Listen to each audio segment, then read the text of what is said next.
Graham with untold stories closer to home. From all around the southeast, this is Inside Out.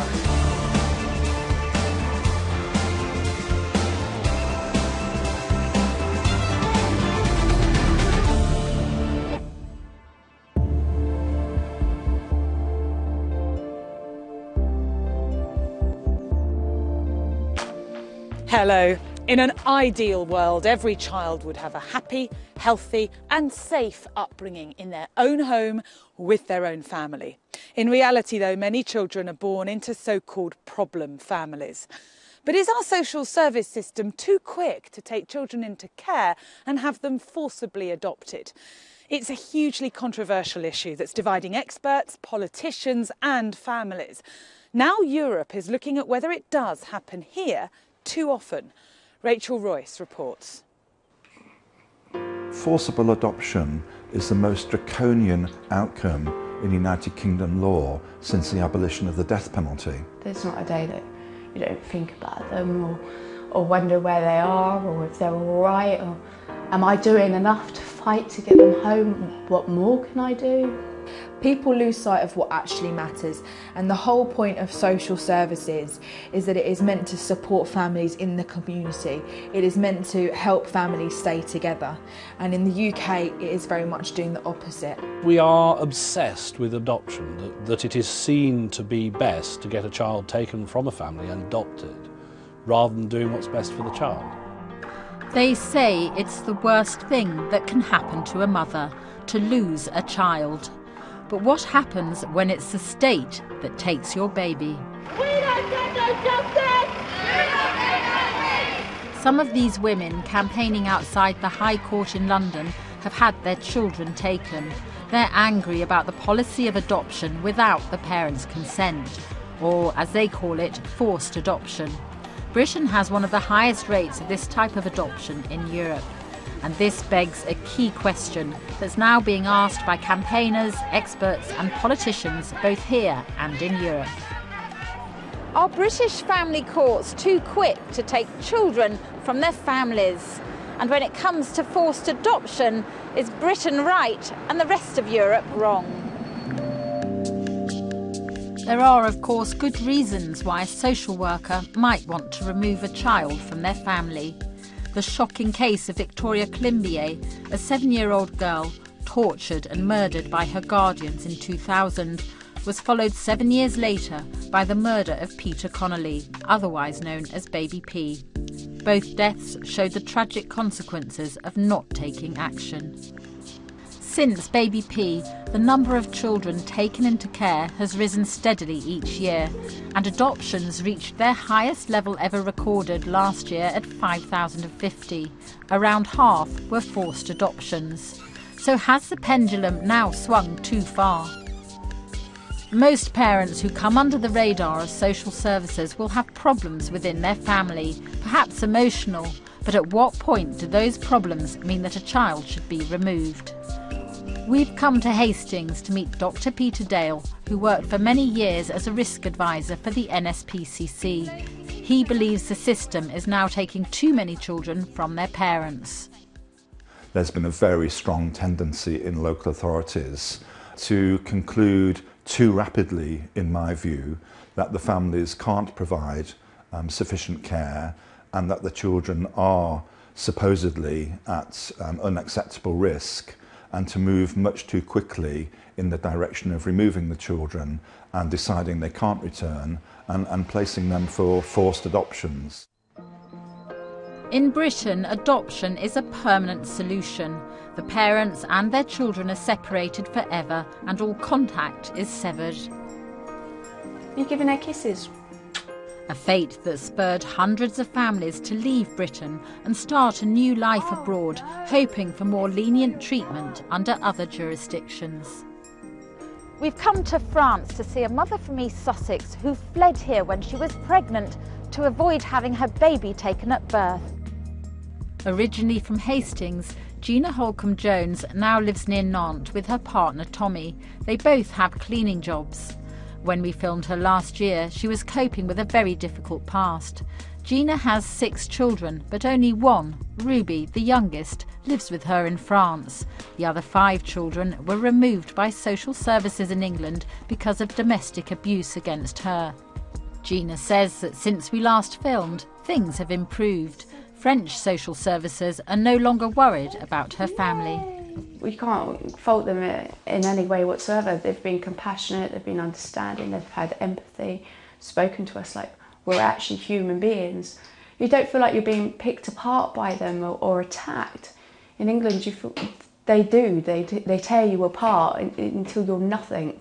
Have you actually been cleared here by social services? Yeah, for Ruby, we got this letter saying they'd closed the case. They didn't even take it to court. 4 out of 5 of Gina's children back in England have been adopted. 1 is being fostered. All of them were taken into care because social workers were concerned about the possibility of domestic abuse. 2 of the children are Tommys.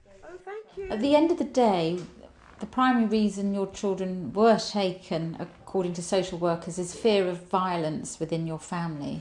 It wasn't so much, well, to a degree, yeah, it's risk of emotional abuse in the future. My children never witnessed an argument, and there was only 2 occasions where things did get violent. And each time it got aggressively violent to that point was after the children had been taken and the family's on complete and utter meltdown. One fight after the children had been taken ended with Gina in hospital.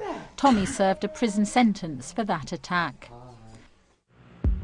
As with all care cases, the decision to take Gina's children, although originally made by social workers, was finally made in the courts. Judges nearly always agree with what social workers recommend.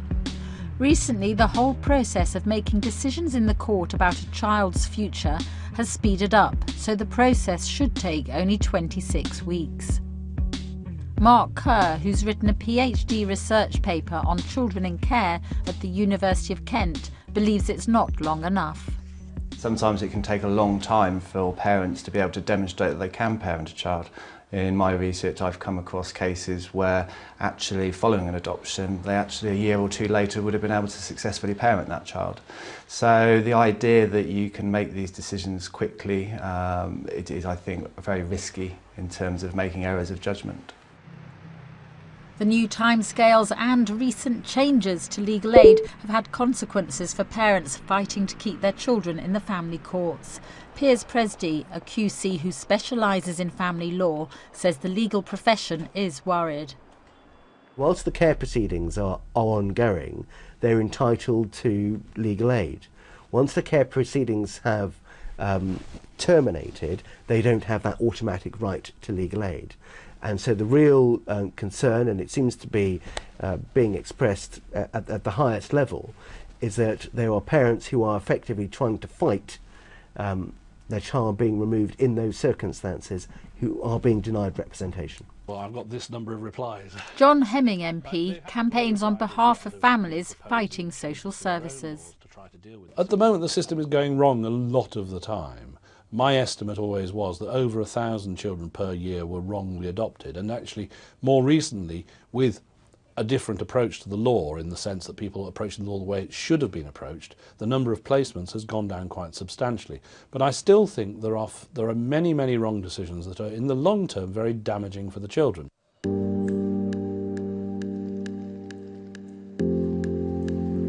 It's not just politicians in Britain who have concerns about whether children are sometimes taken from their families unjustly.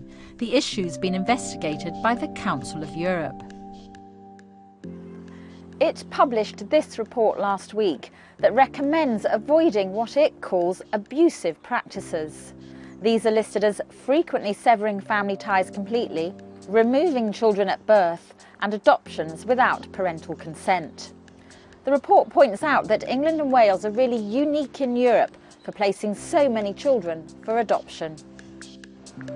Most European countries have forced adoption of some kind, but not on the scale that Britain does. Several countries have no forced adoption at all. One of those is quite close to home. Currently, Ireland is the most popular destination for families fleeing from UK social services. They can get here quite easily without a passport, and crucially, there's no language barrier. you want some sugar, Mum? Yeah, please. Yeah, thanks. Catherine is from Essex. She's a mother of 3.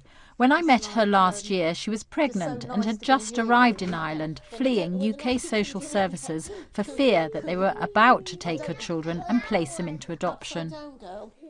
We had an assessment completed and we were convinced that on the basis of that assessment they were going to take our children. So we left the UK, got the ferry, we rented a house in Ireland and my husband remained in the UK to support us. It's very hard to be away from the country where you were born. Why did you think that social services would take your children? They said that my husband and I did not have a good emotional connection with one another. I don't understand how a social worker who met us once could make that assumption. They concluded in their assessment that there was no evidence of harm, physical, sexual, emotional, no neglect, nothing. But they said that there was possible risk of significant future harm. One thing that Catherine does that social services don't like is that she smacks her children to discipline them. Last week, Irish social services decided to put her children on the child protection register here. However, Catherine has been allowed to keep her children, but in Brussels, those who've had theirs taken are telling their stories to MEPs before a hearing of the Petitions Committee. Many of the parents bringing their cases here are foreign nationals living in Britain. We met one woman originally from Latvia, now living in London. Her 7-year-old daughter was taken into care after being left home alone. She hasn't seen her since March 2013. She's still battling to get her daughter back, but she's facing a forced adoption and was made to say goodbye. I knelt down in front of her. I gave her hugs, kisses, and I said, "Now you can trust me. You can trust Mommy, because I told you I never stop fighting and told you it wasn't the final goodbye contact." And afterwards she gave me the hugs and she said, "Mommy, I love you. I love you. I want back." That was the last time when I saw her. After the hearing, we asked the committee for their view of what they'd heard. They sent us a statement which said, "Of major concern is the matter of widespread forced adoptions and the denial of a child's contact with their parent. There is real concern that unfair and unacceptable practices are not at all uncommon in the UK. A fact-finding mission to the UK has indeed been proposed." Do you think it might one day... We travelled to Strasbourg to hear more from the Petition Committee Chairman Cecilia Wickstrom, an MEP from Sweden.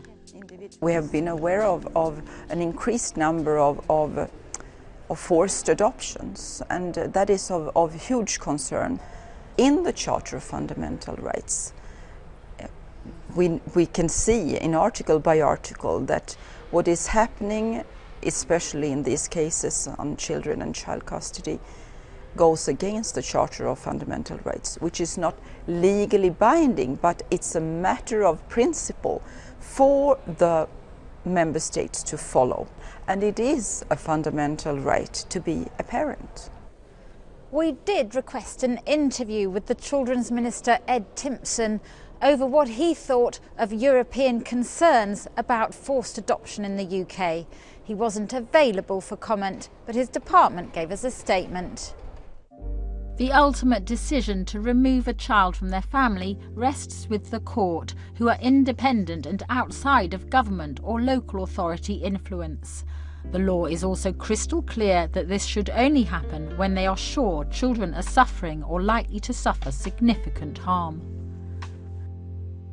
But the big question in all of this is who's right and who's wrong. Are the British too draconian, or are the rest of Europe simply not that great at child protection? In the UK, we are continuing to operate a very old-fashioned and very traditional model of adoption, which essentially amounts to repotting the child from one family to another with no subsequent contact with the natural family members. Now, my view is that the time will come in the United Kingdom, in decades to come, who knows when, where the United Kingdom government will be put in a position where it will have to apologise for the past and current practice of forced adoption in this country. Hello. Nice to meet you. But we went to meet Andrew Webb from the Association of Directors of Children's Services, who is firmly of the belief that the British system is better.